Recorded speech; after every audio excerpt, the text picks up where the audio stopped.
काळ सारावा चिंतने एकांतवासी गंगा स्नाने. प्रस्तुत प्राप्त स्थळी जो अभंग घेतलाय त्या अभंगाचा जर थोडक्यात विचार जर आपल्याला करायचा ठरला तर आपल्या पुढं सर्वप्रथम एक शंका उभी राहते महाराज, की काळ सारावा चिंतने म्हटलंय, काळ सारावा चिंतने म्हटलंय, पण कुणाच्या चिंतने? ते पुढं लिहिलंय का त्यांनी काही? काळ साराव्या देवाच्या चिंतने असं कुठं लिहिलंय? काळ सारावा चिंतने एवढंच लिहिलंय. पण तो जर अभंग माझ्या आवडत्या पद्धतीनं जर पाहिला, म्हणजे व्याकरणदृष्ट्या जर पाहिला, तर आपल्या लक्षात येईल. कारण आपलं आवडतं म्हणजे व्याकरण आहे महाराज, त्यामुळे मी त्याच दृष्टीने पाहत असतो. ऐका, व्याकरणदृष्ट्या जर बघितला तर आपल्या लवकर लक्षात येतं. आता इथंही तेच करायचं, काळ सारावा चिंतनेच म्हणायचं. देवाच्या चिंतने काळ सारावा, गंगा चिंतने काळ सारावा, प्रदक्षिणा चिंतने काळ सारावा, तुळशीच्या चिंतने काळ सारावा. विठ्ठल विठ्ठल विठ्ठल विठ्ठल आजच्या दृष्टीनं जर पाहिलं तर आपल्यासाठी हे 4 मुद्दे महत्त्वाचे नाही, यातले 2च मुद्दे महत्त्वाचे आणि आपल्याला त्याच्यावरतीच बोलायचं. गंगा चिंतने काळ सारावा 1 आणि प्रदक्षिणा चिंतने काळ सारावा 2. पहिल्यांदा आपल्याला पाहायचं गंगेच्या चिंतनानं काळ कसा सारता येतो ते, आणि नंतर आपण दुसरा मुद्दा हाताळूच वेळ असला तर. ऐका महाराज, गंगेच्या चिंतनानं आपल्याला काळ सारता येतो. काळ सारता आपल्याला सर्वांना माहिती आहे. गंगेमध्ये जर आपण स्नान केलं तर आपले सर्व पापे काय होतात? नाहीसे होतात. सर्व पापे आपले निघून जातात, सर्व पाप आपले नष्ट होऊन जातात, आपल्याला असलेले सर्व दोष निघून जातात. कशानं? तुम्ही बोलत चला, तुम्ही जर बोलले नाही तर मग मी घरी निघून जाईल. माझी भाषा कळते का तुम्हाला? भाषा कळते का? मी काही वेगळा दिसतोय का तुम्हाला? मला 4-5 कान, 7-8 डोळे असं काही नाही आहे ना? मग तुम्ही माझ्याकडे बघून जरा बोलत चला, म्हणजे मलाही जरा बरं वाटेल. नाही तर तुम्ही माझ्या 10व्याला आल्यागत जर बसले तर मग वाटुळय. ऐका, मला एक सांगा, गंगेच्या स्नानानं आपल्याला माहिती आपण किती पवित्र होऊ शकतो. महाराज, सांगवी गावचं भाग्य आहे की आपल्याला जीवनदायिनी फलदायिनी गंगा मैया लाभली. खऱ्या अर्थानं सांगवी गावचं भाग्य आहे. मी म्हणतो सांगवी गाव इतकं भाग्यवान आहे, इतकं भाग्यवान आहे की या गावात एक सुद्धा पापी मनुष्य नाही. हे कोणीच बोलू शकत नाही. एकटा मी बोलणार आहे, कारण सांगतो त्याचं. या गावात एक सुद्धा पापी मुमुक्ष नाही. तुम्ही म्हणशाल कारण? महाराज, या गावात आल्यानंतर कळतं. या गावात जर पाप असतं, आमच्या इकडचं सांगतो, एका गावात 1 सप्ताह जर भरवायचा म्हटला तर अर्ध गाव विरोधात राहतं, अर्ध गाव विरोधात राहतं. एका गावात 1 शिबिर घ्यायचं म्हटलं तर अर्ध गाव काही ठिकाणी फक्त महाराज बाजूला राहतो, अख्खं गाव एक साईडला राहतं. बरोबर आहे की नाही? या ठिकाणी महाराज 2-2 शिबिर आहे आणि दोन्ही शिबिर भव्य आणि दिव्य स्वरूपाचे. आनंदवन आश्रम श्री स्वामीजींच्या मार्गदर्शनाखाली, अध्यक्षतेखाली भव्य आणि दिव्य बालसंस्कार शिबिर चालू आहे. एवढ्या मोठ्या महाराज साधून मी आधी वर्णन करून गेलं. एवढ्या महाराज, ज्ञानाची किंमत काय ज्या वेळेस आपण ऐकतो त्यावेळेस कळत असतं. समोरच्याचं ज्ञान किती आहे हे कधी कळत असतं? ज्यावेळेस समोरचा बोलतो त्यावेळेस आपल्या लक्षात येतं इतक्या मोठ्या साधून आपल्यासाठी, नाही तर त्यांना किती आश्रम होते हो महाराज. आज इतक्या मोठ्या न्याय वेदांताचार्य असणाऱ्या माणसाला काशीत आश्रम, अयोध्येत आश्रम, मुंबईमध्ये आश्रम, पाहिलं तर फिरायला गाडी, तुम्ही जे म्हणशाल ते उपलब्ध करून देणारे माणसं या जगात आहे. फक्त कशावरून? ज्ञान पाहिजे आपल्याकडं, आपण वागण्याची चौकडी माहिती पाहिजे, आणि त्या दृष्टीनं आपण राहिलं तर आपल्याला लागल ती गोष्ट प्रदान करणारे या जगात माणसं आहे. पण एवढं सगळं वैभव सोडून, एवढं सगळं सुख समाधान सोडून त्यांनी काय धारण केलं महाराज? संन्यास घेतला.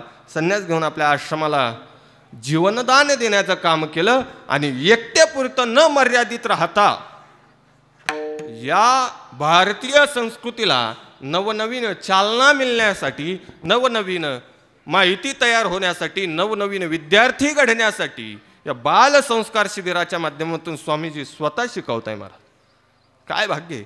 त्यांच्या मुखातून एखादं वचन आपल्याला ऐकायचं असलं तर आपल्याला किती द्यावं लागते,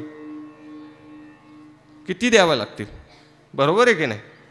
कारण ते आज सगळ्या गोष्टी भावावर चालतात, पण त्यांचा भाव वेगळा आहे आणि आपण जो भाव म्हणतो तो वेगळा आहे. थोडं बोलणं जरा 5G लेवलचं राहील, कारण की आता मी पण 5G वापरायला लागलो. 4G अपडेट केलंय आता, त्यामुळं आता तुम्ही पण सहन करून घेत चला. महाराज इतक्या मोठ्या माणसानं इतकं महत्वाचं काम या जगासाठी करावं. मी म्हणतो प्रत्येक गावाला असे साधू लाभले पाहिजे. प्रत्येक गावात एक तरी साधू असा आला पाहिजे की त्याच्या माध्यमातून आपल्या गावाचं परिवर्तन होईल, आपल्या गावाचं मार्गदर्शन चांगल्या पद्धतीने होईल. नाही तर काही काही गावांना साधू लाभतात महाराज, पण ते थोडक्यात बाधू असतात, बरोबर आहे की नाही? त्यांच्यामुळं गावाला बाधा तयार होती. 2चे 4 गट होतात, कारण की आता एक गट कुठं पाहायला भेटत नाही, बरोबर आहे की नाही? म्हणून म्हटलं 2चे 4 होतात. आणि दुसरं म्हणजे या गावामध्ये प्रवेश करत असताना श्रीयुत हरिभक्त परायण सागरजी महाराज घुमरे आणि श्रीयुत हरिभक्त परायण भागवताचार्य कावेरीताईजी महाराज घुमरे यांची संस्था. एक तुकोबरायचं छोटं प्रमाण सांगतो. अंगण दाखविते घराची ती शोभा. तुकोबराय असं म्हणतात, आपल्याला जर घर माहिती करून घ्यायचं असेल तर त्या अंगणावरून कळत असतं ते घर कसं आहे. अंगणात असलेले तुळस, अंगणात असलेले तुळशीपुढं काढलेली रांगोळी, तुळशीपुढं काढलेला लावलेला दिवा, यावरून कळत असतं ते घर कसं आहे. त्यामुळं गाव कसं आहे हे सांगण्याची गरज नाही. गावात प्रवेश करता करताच महाराज सुंदर अशा मंदिराची उभारणी, तिथं टाळ पखवाज विना यांचा आवाज, तो ऐकल्यावरती प्रवेश करतानाच माणूस म्हणतो की जर या गावाच्या प्रवेशावरती जर इतकं सुमधुर वातावरण असेल तर गावात गेल्यावर कसं असेल. म्हणून दोन्ही ठिकाणी द्यावे तेवढे धन्यवाद कमी आहे. कारण सांगवी गाव महाराज भाग्यवान आहे. या गावात एकही पापी मनुष्य नाही. कारण आता दररोज लोक इथं स्नानाला येत असतील, गावात गंगा आहे म्हटल्यावरती येत असतील ना. तुम्हाला विचारतोय मी, येते का? पण येता का? सांगवी गावचं कोण कोण आहे? मी तेच विचारू राहिलो, तुम्ही गावात स्नानासाठी येतात का? असं नाही ना. ज्याच्या गावाला गंगा त्याच्या काही नाही, मुंगी चावली होती म्हणून खाली वाकलो, दुसरं काही विषय ऐका, असं नाही ना. म्हणून सांगवी गाव अतिशय भाग्यवान आहे. या गावात एकही पापी मोक्ष नाही. महाराज त्या गंगेच्या स्नानानं सर्व पाप नाहीसे होतात. पण महाराज आमच्यासारख्याला 30-40 किलोमीटरवरून कधी येणं जमायचं? दररोज जर दर्शनाला यायचं म्हटलं तर आपला दिवस त्याच्यात जाईल. मग याच्यावरती पर्याय म्हणून सुभाषितकारानं काही पंक्ती सांगितल्यात. गंगेचे यमुने चैव गोदावरी सरस्वती नर्मदा सिंधू कावेरी जलेस्मिन सन्निधिं कुरु. जर आपण सकाळी आंघोळ करताना या मंत्राचा उच्चार करून जर पाणी आपल्या माथ्यावरती घेतलं तर आपल्याला त्या एका गंगेचं पुण्य नाही मिळत, सप्तगंगा आहेत. त्या सप्तगंगांच्या तीर्थाचं पुण्य आपल्याला प्राप्त होतं. आणि त्या तीर्थाच्या पुण्याच्या माध्यमातून आपल्या पापाचा क्षय होतो. वाचे म्हणता गंगा गंगा, वाचे म्हणता गंगा गंगा,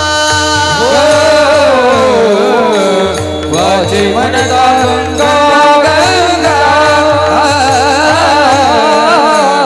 वाचे म्हणता गंगा गंगा,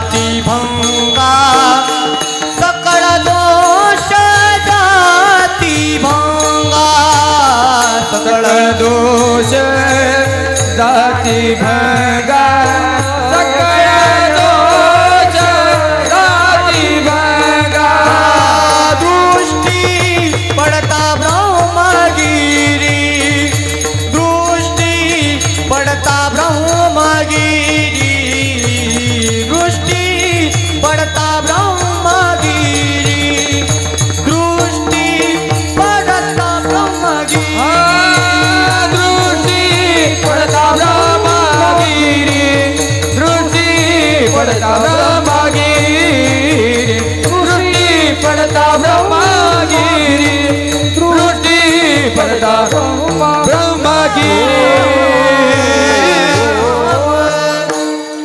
सुंदर प्रमाण दिले महाराजांनी. वाचे म्हणता गंगा गंगा आणि सकळ दोष जाती भंगा. ऐका ना, स्नानानं दोष जात आहे. मी सांगत काय होतो, चिंतन केलं तर दोष जातात.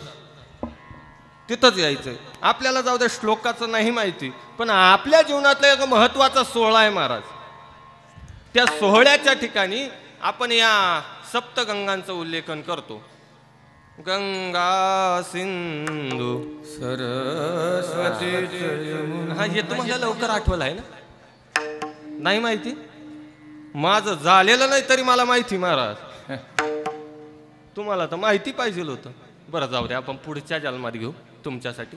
नाही ऐका, त्या गंगेच्या माध्यमातून आपल्या जीवनात नामदेवरायांनी सांगितलं की तिचं जर आपण चिंतन केलं तर आपल्या जीवनातून आपल्याला काळ बाजूला सारता येतो. आपले जर सगळे पाप निघून गेले, सगळे पाप निघून गेले, आपल्याकडं पुण्याचं बळ तयार होतं महाराज.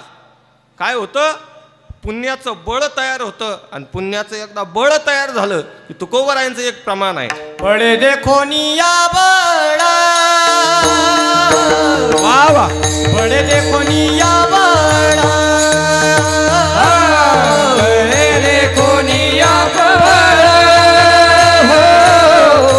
बळे देखो निया बळा माने काळ बळे देखो निया बळा बळे देखो निया बळा तुका म्हणे काळ बळे देखो निया बळा तुका म्हणे काळ बळे देखो निया बळे देखो निया बळे देखो निया बळे देखो निया बळे देखो निया बळ तुका म्हणे काळ बळे देखोनिया बळ. आपल्या का पुण्याचं बळ तयार झालं की तो काळ आपल्याला भिवू शकत. अरे काय बोलतोय तुम्ही? कशालाही मानावं डोलावता. मी पाहत होतो तुम्ही जागे का? तो काळ आपल्याला काय करतो? भितो. कधी आपल्याकडं पुण्याचं बळ तयार झालं तर. म्हणून त्या गंगेचं चिंतन आपण परिक्रमा करत असताना तेच करतो ना महाराज. त्या मैयेचं चिंतन सतत करत असतो. नर्मदे हर नर्मदे हर नर्मदे हर नर्मदे हर. सतत आपण तिचं चिंतन करतो आणि त्याच्याच बळावरती आपल्याला कोणतीही आपत्ती येत नाही. ऐका, पहिला मुद्दा आपला संपला. गंगेच्या चिंतनानं आपल्याला काळ सारता येतो. आता दुसरा मुद्दा, प्रदक्षिणेच्या चिंतनानं आपल्याला काळ सारता येतो. महाराज, प्रदक्षिणा जर केली तर आपल्याला काळ सारता येतो. तुम्ही म्हणशाल कसं? तेच पटवून द्यायचंय. गंगेचीच प्रदक्षिणा केल्यावर कशी काळ सारता येतो ते सांगतो ऐका. जी गंगा आहे, नर्मदा मैया असो, गंगा मैया असो, सरस्वती मैया असो, कुणाची प्रदक्षिणा केली तर आपल्याला काळ सारता येतो. यासाठी नामदेवरायांचं एक प्रमाण आपल्याला नमा मने प्रदक्षिणा नमा मने प्रदक्षिणा नमा मने प्रदक्षिणा नमा मने प्रदक्षिणा नमा मने प्रदक्षिणा नमा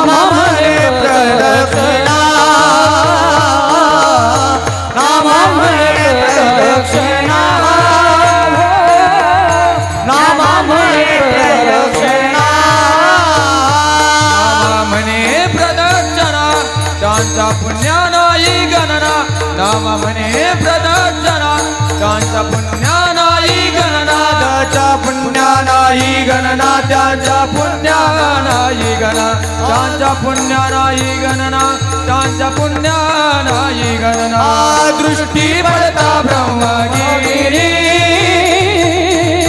दृष्टी पडता ब्रह्मगिरी हो दृष्टी पडता ब्रह्मगिरी दृष्टी पडता ब्रह्मगिरी प्रदक्षिणा त्याच्या पुण्या नाही गणना त्याच्या पुण्या नाही गणना त्याच्या पुण्या नाही गणना नामा म्हणे प्रदक्षिणा त्याच्या पुण्या नाही गणना त्याच्या पुण्या नाही गणना त्याच्या पुण्या नाही गणना दृष्टी पडता ब्रह्मगिरी